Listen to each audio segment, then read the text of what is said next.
I can't help but love. Bonjour à tous, on se retrouve aujourd'hui pour une nouvelle vidéo, la suite du chapitre D2 qui était le chapitre sur la diffraction. Donc maintenant on va plutôt s'attaquer au phénomène d'interférence. Et on se retrouve exactement là où on s'était arrêté, sur la figure de diffraction, le phénomène de diffraction, où on avait une fente qui se prenait pour une ouverture secondaire, ce qui produisait le phénomène de diffraction. On va passer maintenant à deux fentes, et puis on va voir ce qui va se passer. Cette fois-ci, les deux fentes se prennent toutes les deux pour une source secondaire, et ces sources, finalement, vont interférer entre elles. C'est-à-dire que des fois, elles vont interférer de manière constructive entre elles, et ça sera une interférence de type constructive, ou des fois, qu'on peut le voir sur ces lignes qui sont plutôt floues, de manière destructive, elles vont s'annuler, et ça, c'est l'autre cas. On peut le voir également avec la vidéo que je vais lancer ici. Donc la voici à vitesse réelle. Donc, on a deux ondes qui sont plutôt opposées, et ces ondes, à un moment donné, vont se croiser. Donc on va y aller tranquillement. Donc là, on va arriver dans la zone où ces ondes vont quelque part, vu qu'elles sont de signes opposés, s'annuler. Alors ça se passe ici, le croisement a lieu là. Et là, on voit, là c'est très bien, que c'est beaucoup plus réduit pour l'amplitude. Elles sont en train de s'annuler. Là, c'est fini, le croisement a lieu. Elles vont récupérer leur amplitude. Donc ça, c'est le phénomène d'interférence. On a vu une première onde positive qui s'est annulée avec une deuxième onde qui est plutôt avec un signe négatif. Donc c'est parti pour le cours, phénomène d'interférence. Donc il peut se passer sur un plan d'eau, mais également avec des bulles de savon. Ça, on le verra à la fin du chapitre.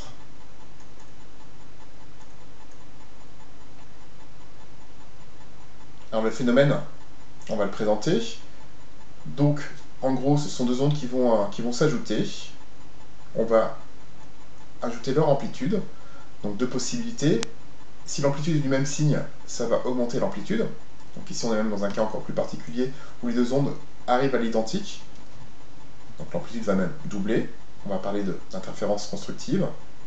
L'autre cas particulier qui est intéressant, c'est que cette fois-ci, les deux ondes, à un endroit donné, vont carrément s'annuler parce qu'elles sont toujours, à cet instant, de signes opposés, quel que soit l'instant d'ailleurs. Donc on retrouve finalement des interférences de type ici destructive.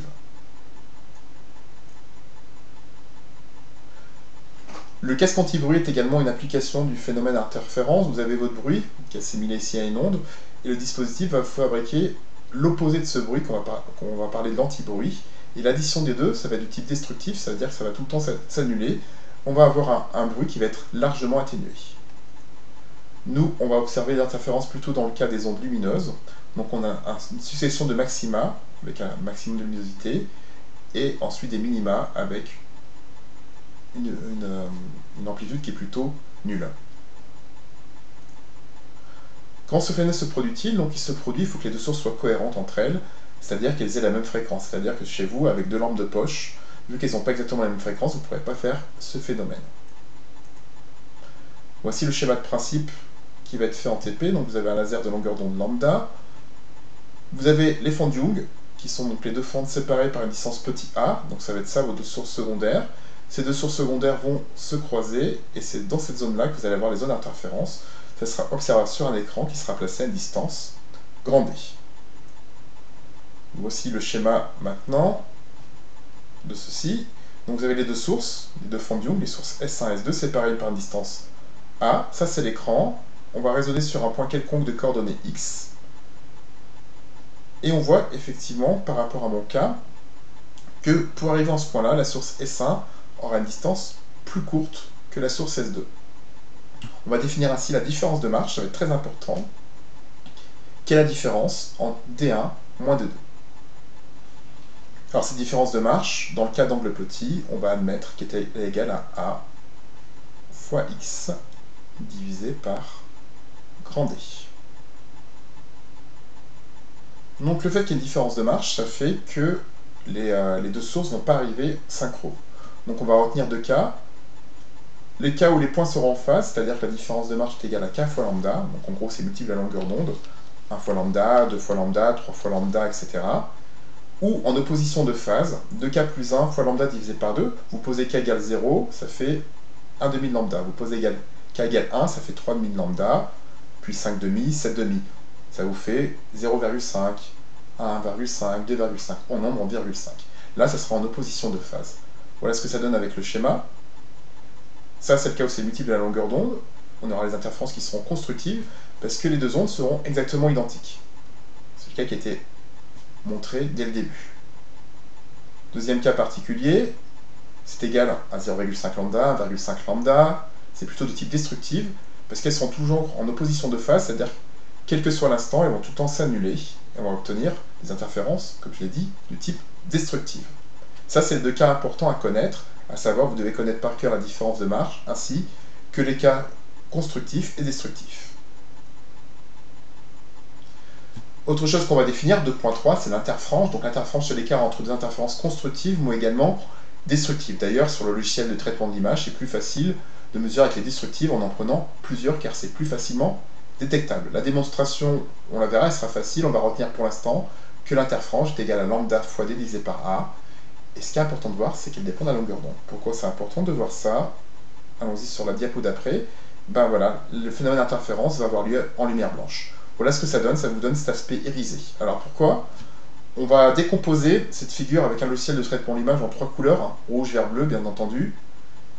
Et là, si vous avez suivi ce que je viens de vous dire, vu que ça dépend de la longueur d'onde, l'interfrange ne va pas être la même pour la radiation rouge par rapport à la radiation bleue.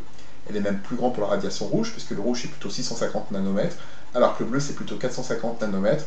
On est sur une radiation qui est de longueur d'onde plus courte. Conclusion. Vous avez des endroits où les interférences sont toutes du type constructive, hein, c'est pour x égale 0, c'est la lumière blanche qu'on voit ici. Et puis ensuite on voit à certains endroits, je vais prendre ici, que là c'est plutôt destructif pour le bleu, c'est quelconque pour le vert, et c'est plutôt une interférence constructive pour le rouge. On va tomber donc sur une zone qui sera plutôt à dominante rouge. Et on voit que c'est plus du tout synchro.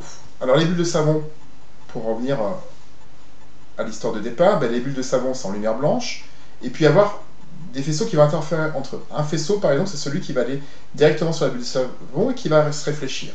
L'autre, lui, à cause du phénomène de réfraction, il va pénétrer à l'intérieur de la pellicule d'eau, puis ensuite il va se réfléchir, mais ce deuxième faisceau que je viens de vous décrire va avoir un chemin plus long. On a donc une différence de marche, on peut avoir des oppositions de phase ou être en phase, on peut avoir donc des interférences constructives et destructives, et donc on va avoir la lumière qui va être également irisée à la surface de la bulle de savon. Voilà, ça clôture ce chapitre. Je vous remercie de m'avoir écouté, puis on se retrouve à bientôt pour de nouvelles aventures. Merci.